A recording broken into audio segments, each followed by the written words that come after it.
Even you space geniuses don't know everything. Just a pinprick, that's all. Just a pinhole in your shiny spacesuit, and you'd explode like a kid balloon. Even you space geniuses don't have a test for everything. You're gonna be a satellite, boy. A little star out there in infinity. All alone. You gotta listen to me, hon. You're wrong about last night. Any night.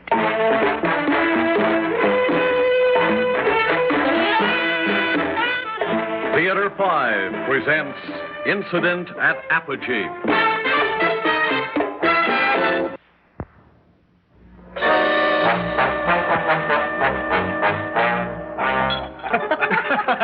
So help me, Charlie, it's the truth.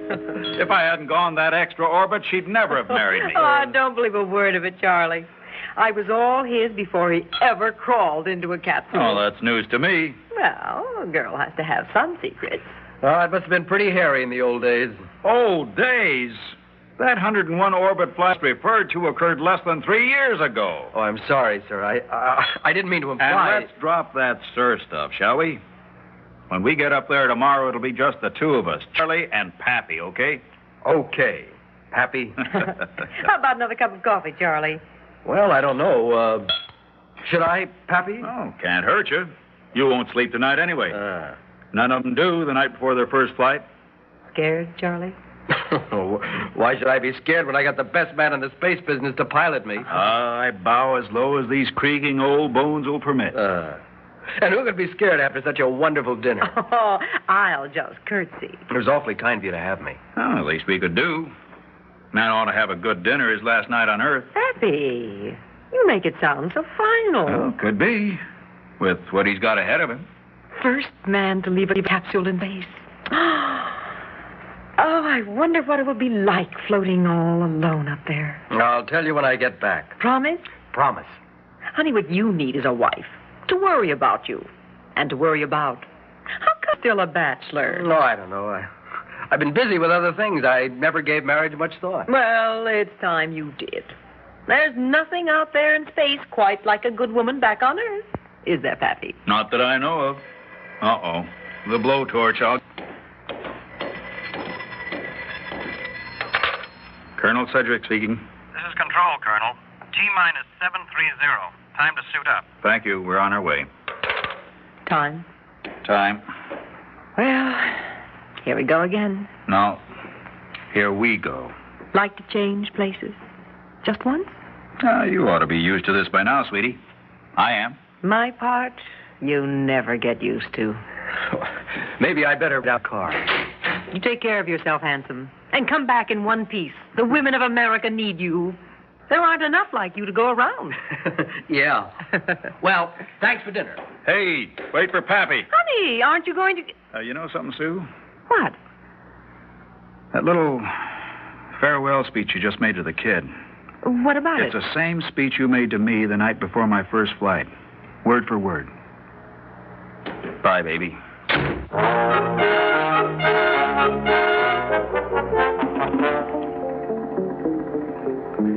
It's now T-minus 223.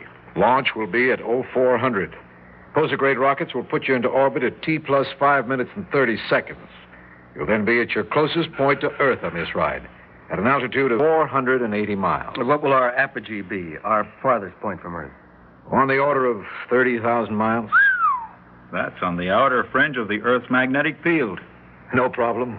Earth's gravity will keep you in orbit. Just barely. Do I take an order from the project officer to leave the capsule and execute the free flight maneuver? No, I won't give the order. That'll be at the discretion of Colonel Sedgwick as command astronaut.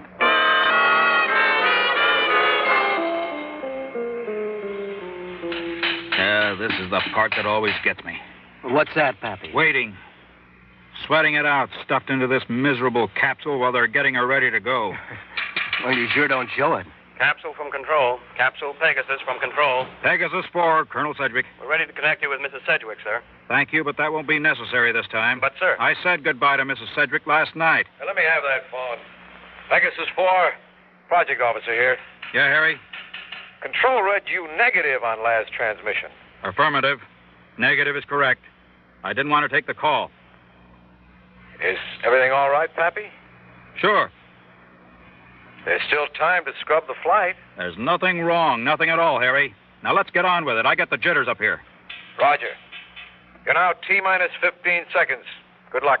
Thanks, Harry. 14, 13, 12. As they used to say, kid, this is it.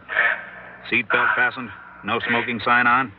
7, As they also used to say, 5, A-OK. 3, 2, 1, 0. Lift off. Roger. I have a liftoff, and the clock is operating. Roger, loud and clear. Pegasus 4 is underway.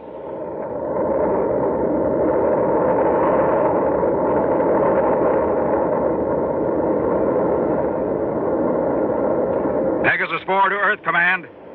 Pegasus 4 to Earthcom. Reading you loud and clear, Pegasus. Pegasus 4 reporting in orbit. That's how it shows here, Pappy. May we have your orbit checklist at this time? Roger. Retro attitude command. Off. Retro rocket fire. Off. Antenna fairing release. On. Pilot abort. Off. And let's keep it that way. We'll try, kid. We'll try. That's it, Earthcom. Orbit checklist completed. Now going on auto control. Roger.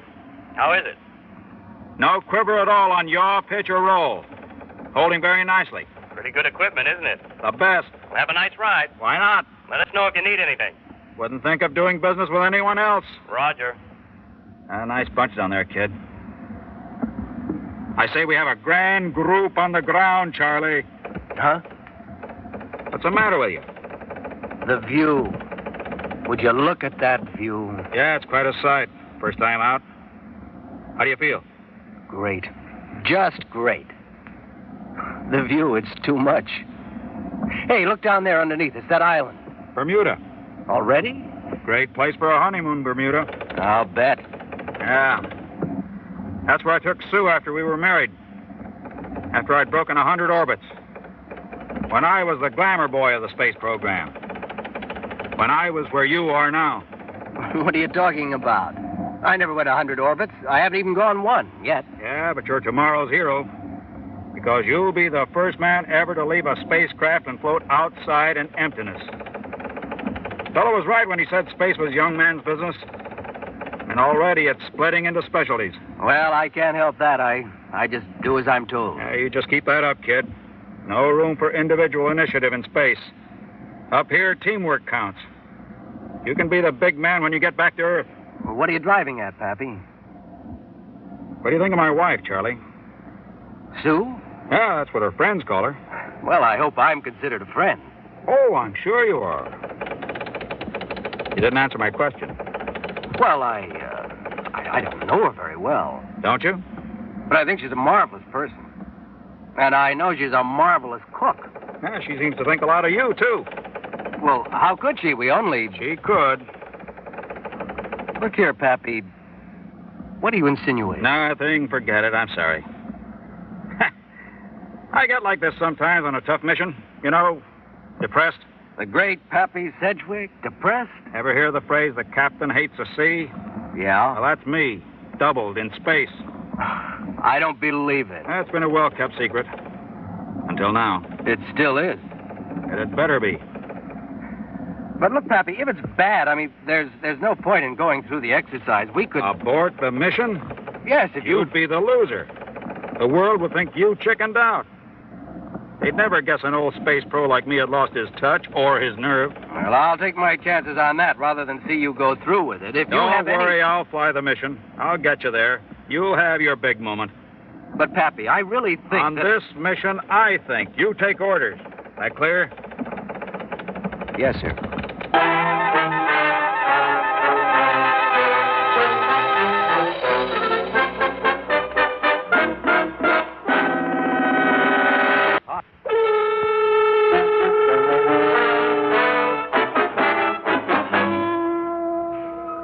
This is Earthcom. Come in, Pegasus 4. This is Pegasus 4. Am proceeding according to flight plan. Apogee will be reached in 12 minutes. We'll conduct pre-flight experiment at that time. On the first pass? It's at my discretion, Earthcom. You said so yourself. So I did. Good luck, Pappy. You too, Charlie. Thanks. Excuse me, sir. Yes? Well, there's a lady who wants to talk to you. I can't see anybody during the mission. Well, that's what I told her, but she won't go away. I'm afraid that's your problem. No, sir, it's yours. She says she's the wife of the colonel you got about. Mrs. Sedgwick? Yes, sir. Oh, why didn't you say so? Send her in. Send her in. Yes, sir. Would you please come in? I'm sorry to bother you, Harry. I know how busy you must be. Not that busy, Sue. As a matter of fact, we just closed down transmission. Oh? Now, the boys are getting ready for the free flight exercise. Already? That's the way Pappy wants it. And I guess he's right. We had a textbook launch. Everything go. I know. I watched it on TV. Everything go but Pappy. What's that mean? Harry, I'm worried about him. Why? Just before liftoff, when I phoned, you told me he was too busy to talk. You weren't telling me the truth, were you, Harry? Well... The truth is, he wouldn't take the call. Isn't that right? well, now... Isn't it, Harry? Yes, that's right, Sue. He refused to take the call. He said he'd already said goodbye to you last night. Last night, he walked out and slammed the door in my face. What? Charlie was over for dinner. And Pappy got some kind of a wild idea that I go for the kid. He ought to have his head examined. Yes, Harry. I think he should. Sue. I'm serious. Even you space geniuses don't have a test for everything. Maybe paranoia goes along with weightlessness. Or schizophrenia hides in the cramped couch of a capsule. I don't know. Do you? When I couldn't get through to him during the countdown, I was sure there was something seriously wrong. This is very alarming, Sue, but I don't know what we can do about it at this late date. I do. What? Let me talk to him. He ordered transmission cut off. Order it back on. You're the boss, aren't you? On the ground. He's head man in the spacecraft. Pegasus 4 to Earth Command. Roger, Pegasus. Let me talk to him. Pegasus 4, position report. Coming up to Apogee at an altitude of 30,550 miles. At this altitude, the Earth has taken on a bluish cast. And the sun and all the stars are untwinkling holes in the black firmament. That is to say, all systems are still go. We are prepared to proceed with pre-flight exercise. Co-pilot is rigged with auxiliary rocket pack. Umbilical tether is connected, and we're standing by to open hatch. Are you reading me, EarthCom? 4 square, Pegasus. This is the project officer. Yeah, Harry? Your wife's here, Pappy. She wants to talk to you. Say again, EarthCom. Your wife. Sue's here. She wants to talk to you. Stand by. I'll put her on the pipe. I'm not reading you, EarthCom. Pappy, listen. This is Sue. You're not getting through, EarthCom. Listen to me, hon. You've got to listen. You're wrong about last night. Any night. You're coming through faint and garbled, EarthCom. You're unreadable. Pappy, you've got to believe me. Cut the channel, Charlie. But she's trying to tell you something. That's an Pappy. order, mister. Yes, sir. Pappy. It might have been important. Come on, let's get on with it. Suit pressure. Building. Coming up to 12 pounds square inch. Mark. Roger. Cabin pressure. Dropping. 3, 2, 1. Mark. Cabin pressure 0 per square inch. Roger. Transferring oxygen from cabin tanks to portable pack. You only got 20 minutes supply. I know. I don't expect to be out there half that long. Anyway, in case anything goes wrong, you'll pull me in by the umbilical tether. Sure, kid. Hatch open. Well, there it is, kid. Space. And it's all yours. Roger. 0 gravity. 0 pressure. Vacuum. Makes you feel kind of funny, doesn't it? I feel okay. I mean, so close to infinity. Just a pinprick, that's all. Just a pinhole in your shiny spacesuit, and you'd explode like a kid's balloon. Just a little pinhole. Makes you think. Yeah. Well, I better get over the side. Roger. Out you go. All right, now give a good push. Well, that isn't what they taught us at Houston. You just listen to old Pappy and shove real good. You want to get everything out of this exercise, don't you? experience independent flight, like you were a satellite yourself, then shove. Roger. But you hang on to that umbilical. Sure, kid, don't you worry. So long. Pegasus 4 to Earthcom. I am ready with status report from Apogee. Pappy, honey, you gotta listen to me. Earthcom, this is Pegasus. Getting crosstalk on this frequency. Can you clear at your end? Pappy, for heaven's sake, that's your wife. I still do not read you loud and clear. Do you want a status report at this time? Roger, Pegasus 4. Proceed with your report. Cabin pressure, 0. Suit pressure, 14 pounds per square inch. Co-pilot has gone over the side with 20-minute oxygen supply. Co-pilot now in free outside capsule. Floating in space. 50 feet from capsule. At extreme reach of umbilical tether. Umbilical tether now disconnected. Co-pilot is now floating free, all by himself. Oh, my God. Pappy, what are you doing? He deliberately cut him loose from the capsule. Pappy. I can't back. That's right, Charlie, my boy. You can't walk back, you can't swim back, and you can't fly back. You're just never coming back. Oh, no. You're going to be a satellite, boy. A little star. And maybe someday the astronomers will give you a name like Lady Killer or Carlos Minor, the wife stealer. Something appropriate like that. Something that'll tell the world why you're there. Because you're going to be there for a long time, boy. Meat keeps real good in a vacuum, you know. Charlie, can you hear me? Say if you can hear me. Roger, Earthcom. I read you. Your auxiliary rockets on your backpack. Use it. Sure. I forgot. Firing auxiliary rockets. Oh, no, you don't. You can't catch me. I got more thrust than you have, kid. Happy, don't. Firing maximum thrust. You'll blast yourself out of orbit. You'll never catch me now, Charlie Lady Killer.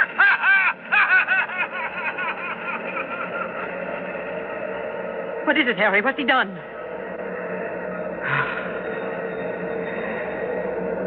Hear those rocket engines? Yes. Nearly 1 million pounds of thrust. Oh. They're ripping Pegasus 4 loose from Earth's gravity. Earthcom. Earthcom. Roger, Charlie.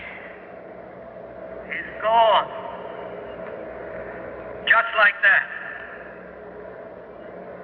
All I can see is his afterburner. Like a little comet along the off. And now it's gone out. And there are only the stars. What's happening, Harry? Tell me. Happy's put himself into another orbit. Around the sun. Forever.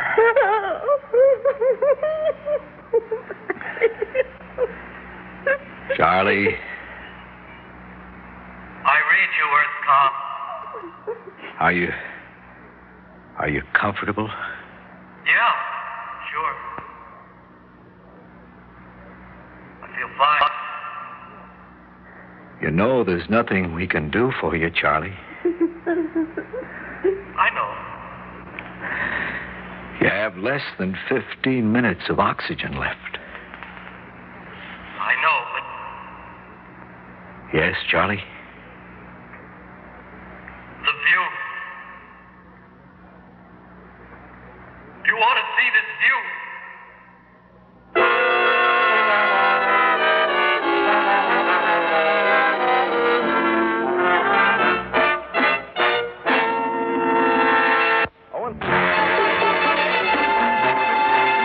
Theater 5 has presented Incident at Apogee, written by William Ed Robeson and directed by Ted Bell. In the cast, Ralph Camargo, George Petrie, Joan Shea, Cliff Carpenter, Richard Hurd, and Jack Manning. Audio engineer Bill Sandreuter. Sound technician Ed Blaney. Script editor Jack C. Wilson. Original music by Alexander Vlastatsenko. Orchestra under the direction of Glenn Ossert. Executive producer for Theater 5, Edward A. Byron. We invite your comments. Write to Theater 5, New York 23, New York. This is Fred Foy speaking.